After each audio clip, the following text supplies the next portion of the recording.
boys and girls. Today's story takes place on the first day of school. I bet you've already made loads of new friends, but this character is worried about making friends in school, and she really wants to fit in. It matters to her what people think of her. So, for instance, if you were trying to make new friends and somebody said, I love fish for breakfast, and you, because you wanted to fit in, you might say, I love fish for breakfast too. But do you really? No. Well, for our character in today's story, she does something a little like that, but the consequences are pretty extraordinary. I hope you like this story. A Bad Case of Stripes, written and illustrated by David Shannon. Camilla Cream loved lima beans, but she never ate them. All of her friends hated lima beans, and she wanted to fit in. Camilla was always worried about what other people thought of her. Today she was fretting even more than usual. It was the first day of school, and she couldn't decide what to wear. There were so many people to impress. She tried on 42 outfits, but none seemed quite right. She put on a pretty red dress and looked in the mirror. Then she screamed. Her mother ran into the room, and she screamed too. Oh my heavens, she cried. You're completely covered with stripes. This was certainly true. Camilla was striped from head to toe. She looked like a rainbow. Mrs. Cream felt Camilla's forehead. Do you feel all right? She asked. I feel fine, Camilla answered, but just look at me. You get back into bed this instant, her mother ordered. You're not going to school today. Camilla was relieved. She didn't want to miss the first day of school, but she was afraid of what the other kids would say, and she had no idea what to wear with those crazy stripes.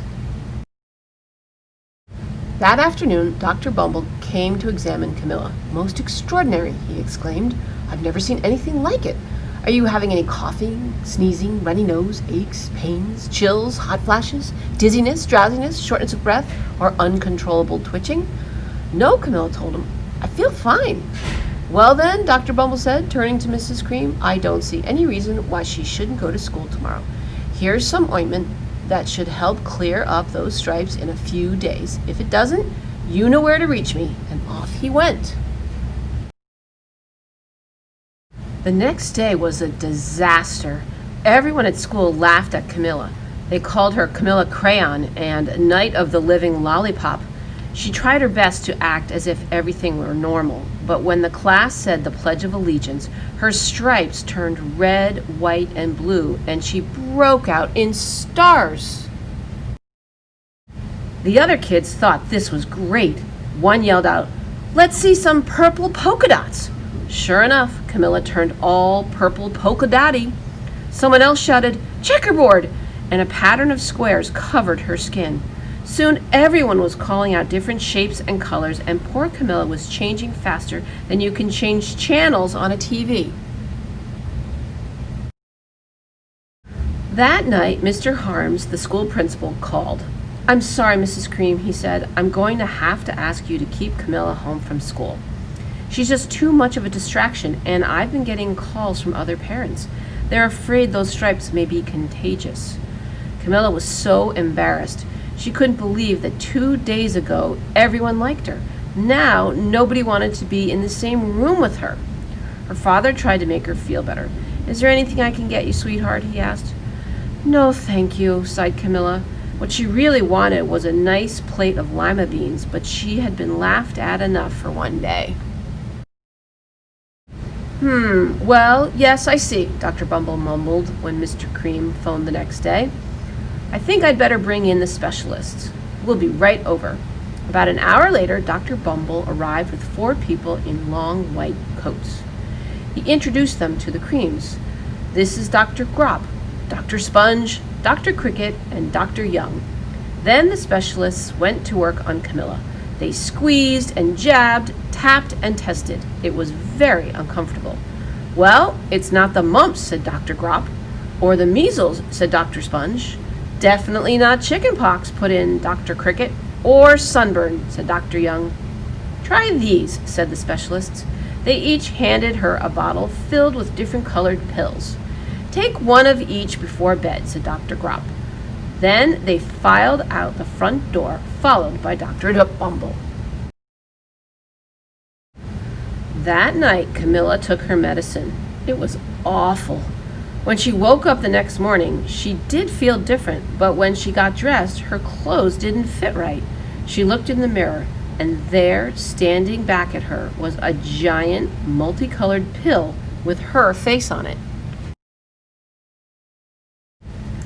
Dr. Bumble rushed over as soon as Mrs. Cream called, but this time, instead of the specialists, he brought the experts. Dr. Gourd and Mr. Mellon were the finest scientific minds in the land. Once again, Camilla was poked and prodded, looked at and listened to. The experts wrote down lots of numbers. Then they huddled together and whispered. Dr. Gourd finally spoke. It must be a virus, he announced with authority. Suddenly, fuzzy little virus balls appeared all over Camilla. Or possibly some form of bacteria, said Mr. Mellon. Out popped squiggly little bacteria tails. Or it could be a fungus, added Dr. Gourd.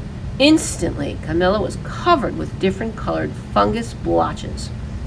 The experts looked at Camilla, then at each other. We need to go over these numbers again back at the lab, Dr. Gourd explained. We'll call you when we know something. But the experts didn't have a clue, much less a cure.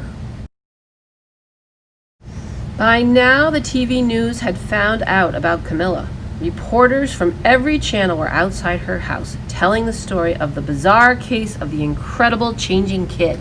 Soon, a huge crowd was camped out on the front lawn.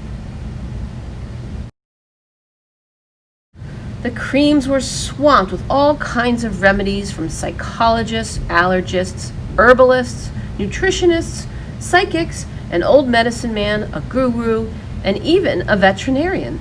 Each so-called cure only added to poor Camilla's strange appearance until it was hard to even recognize her. She sprouted roots and berries and crystals and feathers and a long, furry tail, but nothing worked. One day, a woman who called herself an environmental therapist claimed she could cure Camilla. Close your eyes, she said, breathe deeply, and become one with your room. I wish you hadn't said that, Camilla groaned. Slowly, she started to melt into the walls of her room. Her bed became her mouth. Her nose was a dresser, and 2 paintings were her eyes. The therapist screamed and ran from the house. What are we going to do? Cried Mrs. Cream. It just keeps getting worse and worse. She began to sob. At that moment, Mr. Cream heard a quiet little knock at the front door. He opened it, and there stood an old woman who was just as plump and sweet as a strawberry. Excuse me, she said brightly, but I think I can help. She went into Camilla's room and looked around. My goodness, she said with a shake of her head. What we have here is a bad case of stripes, one of the worst I've ever seen. She pulled a container of small green beans from her bag. Here, she said, these might do the trick. Are those magic beans? Asked Mrs. Cream. Oh my, no, replied the kind old woman. There's no such thing. These are just plain old lima beans. I'll bet you'd like some, wouldn't you? She asked Camilla. Camilla wanted a big, heaping plateful of lima beans, more than just about anything, but she was still afraid to admit it. Yuck, she said. No one likes lima beans, especially me. Oh dear, the old woman said sadly. I guess I was wrong about you. She put the beans back in her bag and started toward the door. Camilla watched the old woman walk away. Those beans would taste so good, and being laughed at for eating them was nothing compared to what she'd been going through. She finally couldn't stand it. Wait, she cried.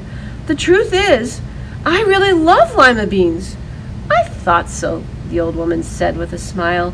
She took a handful of beans and popped them into Camilla's mouth. Mmm, said Camilla.